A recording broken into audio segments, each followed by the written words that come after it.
Today on Squinet's Meat we're taking this hole, filling it with metal, assembling a headlight, welding it up and then painting. Enjoy. I'm just prepping these bits now to weld in. So I've gone around the edge here, take the zinc off where I'm going to be welding the two together, and I've gone around and taken the primer off of here where I'll be welding that in, and then up around this lip here. So I've described the cut mark on there, and what I'll do is leave a tab for that screw hole, and then it can be cut off later, both sides. So I've cut the inside of the scribe line, and I'm going to file that to shape. My favourite hand vise allows me to hold the workpiece nicely in my hand and then file very easily. So that's that now filed to shape.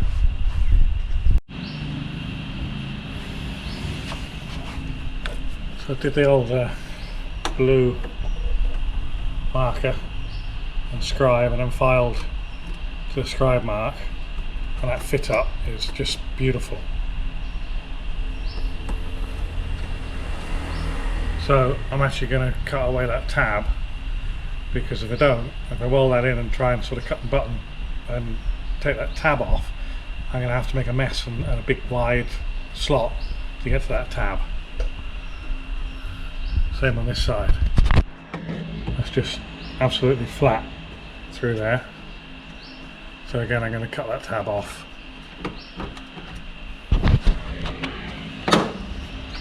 And use clamps.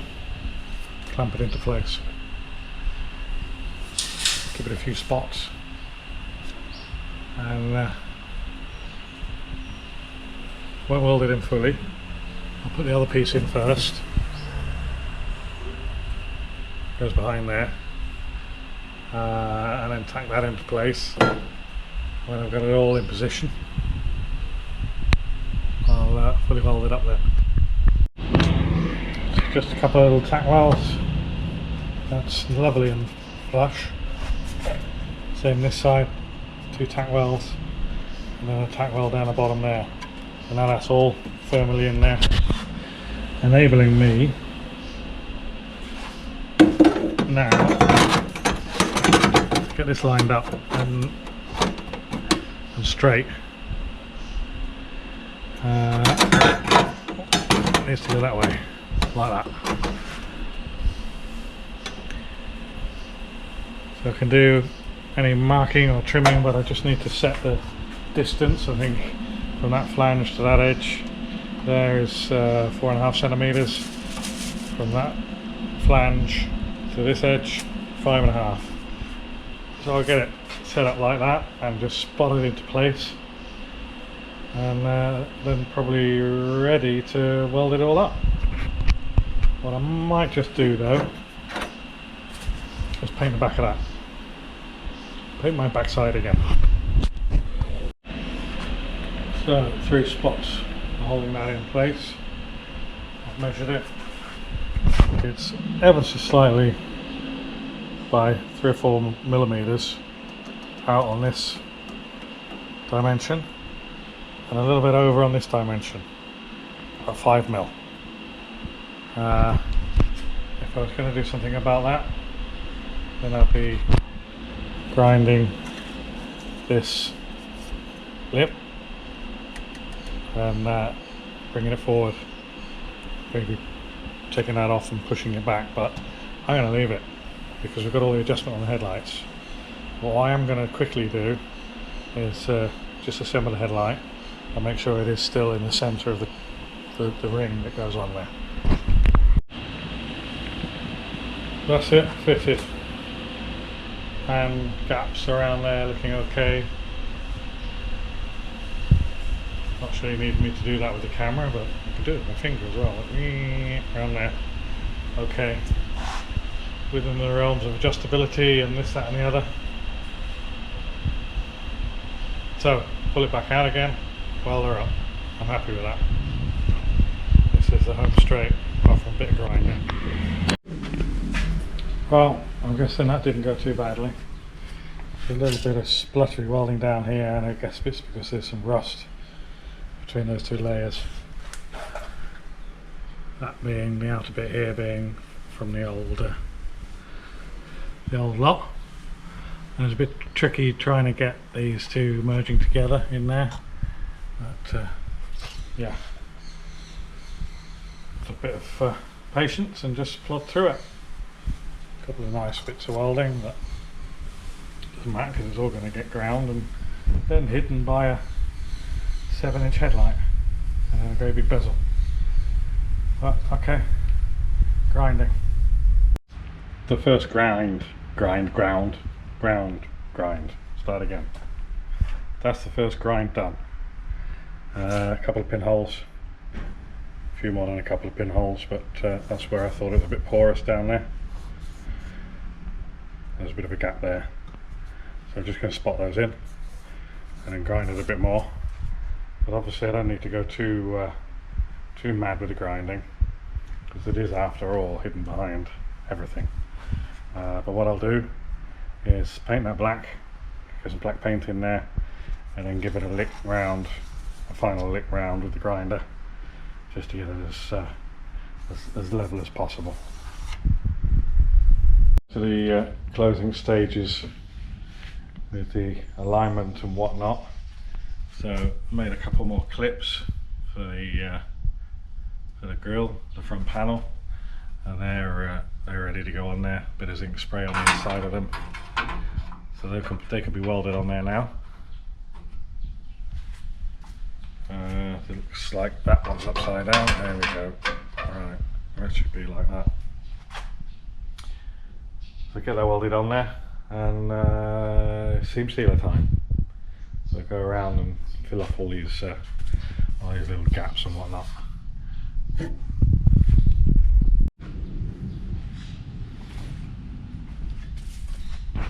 So I've just fitted and fine-tuned these two front panel clips, and I'm now happy with the position. I've drilled the holes, so hold them in place with self-tappers, and then pull a tapper out, spot weld it, pull the other one out, spot weld it. That one's going to want to be welded on this upright first, and then just that tab maybe just bash down flush.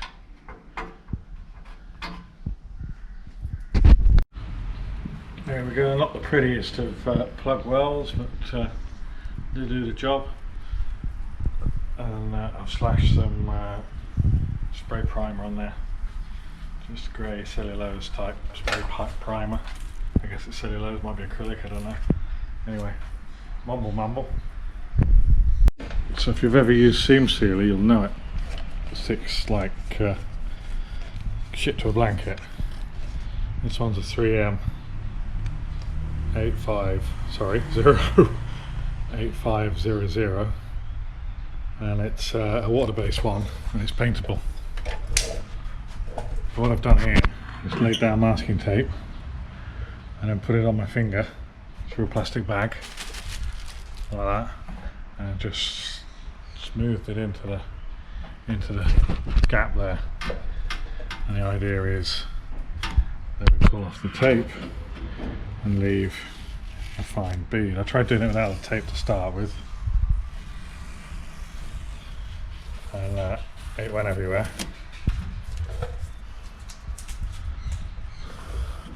Which is no real surprise.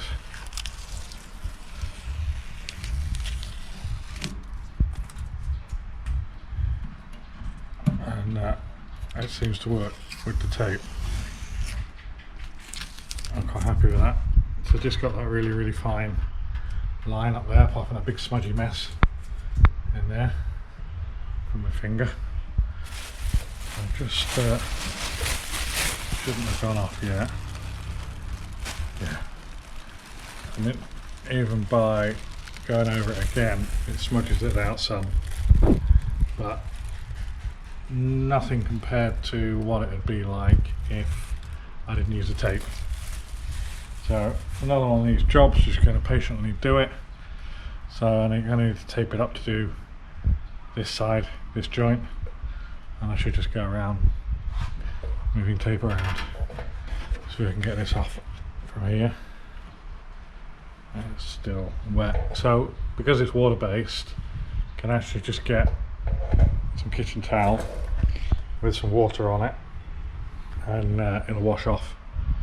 Obviously I don't want to touch the water onto here and ruin that, but for in there I can wash or wipe with a damp tissue this off and get that sorted in there, and hopefully I don't get it all on the camera too.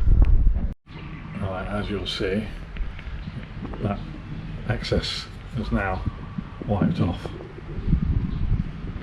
Alright, again, just tape it and wipe it in the gap, and then pull the tape off.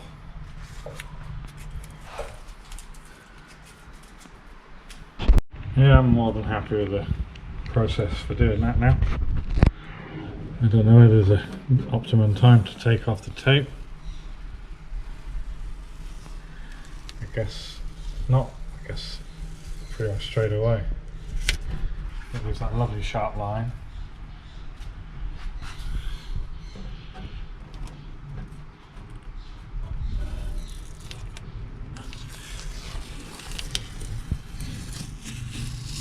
There we go.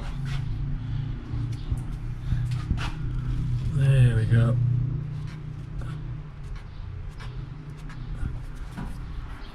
Okay, we're going to go with that for the rest of the vehicle. There's some nasty gaps up here and stuff that need doing and around here, so I don't think you need me to show you anymore, but that's how I'm doing it. I'm going to give it 24 hours to set up, and then let's put this scan sealer on, which flows into all the scratches in the sandpaper, and then we'll put the Ford Diamond White on. Seems sealed up now, so what I'm going to do is clean up the area, remove the old masking, give it a scotch off, wipe it down, blow it off, get all the dust off it, and then remask it, ready for the DG, the direct gloss, the white stuff that's going to go on there. Bloody phone again. So I've tidied up now, swept up, tidied up, demasked it all, and it's a bit of a windy day, so I know if I put my curtains up, all my sort of plastic drapey curtains and whatnot, to keep the overspray in, I'm going to be fighting the wind all day, because I don't have any doors. I did have a door, but it fell over and all the board shattered in it, so it's actually over there. It's just a frame,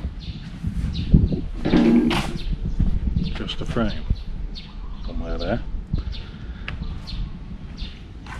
So in the interests of doing a decent job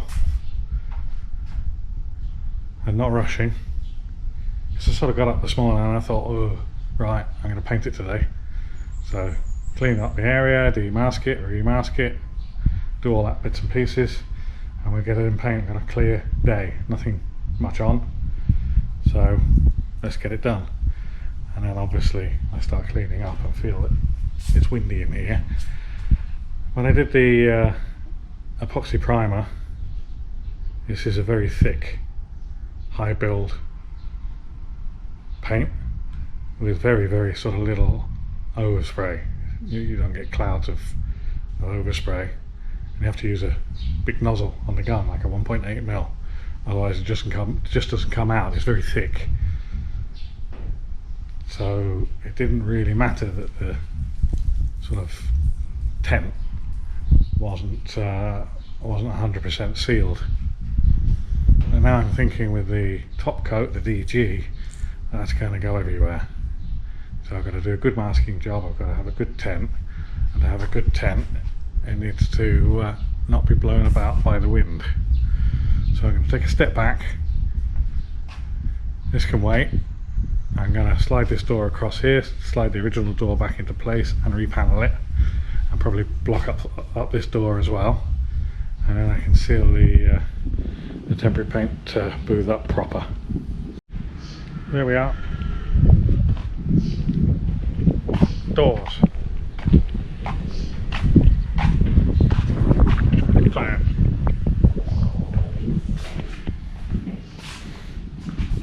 Now I can mask and tent this off a lot easier without having the buffeting of the old wind coming in. Doors will just close up nicely, and I can hang my sheet. That's a door there as well, but it's a door frame at the moment. And I haven't done the door frame for that side yet, and I'm not going to before I do the paint. I'll do that when I get the urge to do building again. So, next step, tent and masking. Well, it's not dodgy if it works, right? So, all masked up, and now, zoom back on that first. Now what I'm doing is I've got my roll-out masking curtain, and I've got a sky hook, and I'm just sticking that to the beam on the suspended ceiling, the aluminium profile. So I'm just going to draw that out here, all the way up to there, and that'll probably do it. I'll block that entrance up there. It's just really to stop any overspray going out there, and whatever. It's not going to be that much spray. I mean, just in an engine bay, right? Haha, says he. And I've been advised to do it on low pressure as well, because it's an engine bay and not a flat panel. So it should mean we just puff it in there. So probably overkill with this masking, but hey ho, live and learn, all good experience.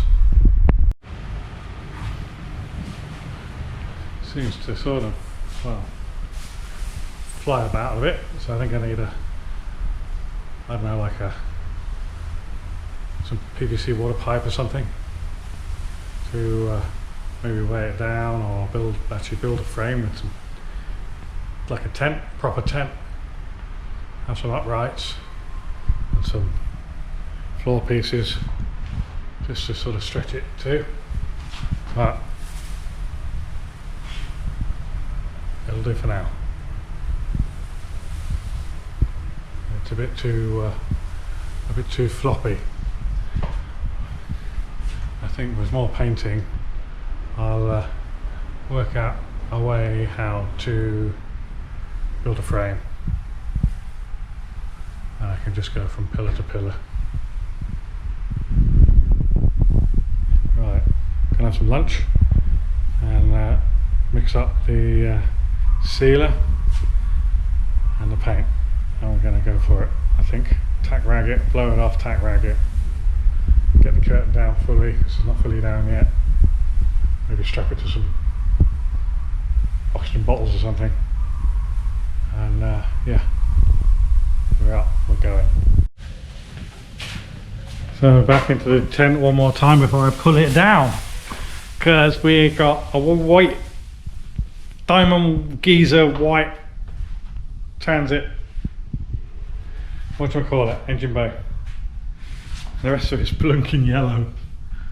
Never mind. The bits that you see are they're shiny enough. They're okay. So I did a scan sealer on it. That's alright in there, nice and shiny there. You're not going to see most of it, and I'll probably end up painting that black anyway. We'll see. That can be done a lot later down the road. But I'm going to start assembling it now. Putting any rib nuts in for whatever I need, and Get the steering column in, the pedal box, the master cylinder. It's got the modern Nissan, what do you call it, master cylinder and servo. So it goes with this Nissan RD28, not an RB, it'd be a Nissan Skyline engine then, but it's an RD diesel 2.8 straight 6. Sounds alright, burbles along. I'll probably straight pipe it for a giggle. But there we go. We are white, all white. Diamond keys are white. Alright, and that's the end of this video. I'll just say that because, you know, it's a suitable point to stop a video, whatever video it would have been. Cheers for now. Don't forget to like and subscribe. Right, just taking all the masking down and off, and now we can see the stark reality. I'm pleased with it. Nice enough finish on it. And bear in mind, all this is going to be covered up here. The whole front end's going to be covered. The bonnet's going to come up to here, and the battery's going to be hiding loads of stuff, and what do you call it, the servo and master cylinder. So no, I think that'll do the job. Always ummed and ahed about sort of redoing all this bit, but as you'll know, that this is now like a semi COE, because the engine goes right back up in there. The original engine mounting points, bit of a nasty looking RSJ over there, but that holds the 6-cylinder up, and it goes into the cab, and there's a big engine cover in the cab. Cuts down the space for the third person up front a bit, but it's okay. Somewhere to put your feet. So yeah, the bulkhead was always, you know, cut away from here, and yeah, you can see the witnesses from various fabrication jobs, and the cover comes off. I can take that off and I can finish the inside of that, but that'll probably be done in black, I guess. Don't know, we'll see. I can be done at any time. The thing now is to get the wiring in, get the steering and brakes done, get the thing driving, and get it taxiing up back on the road and moving, and then we can start addressing other things.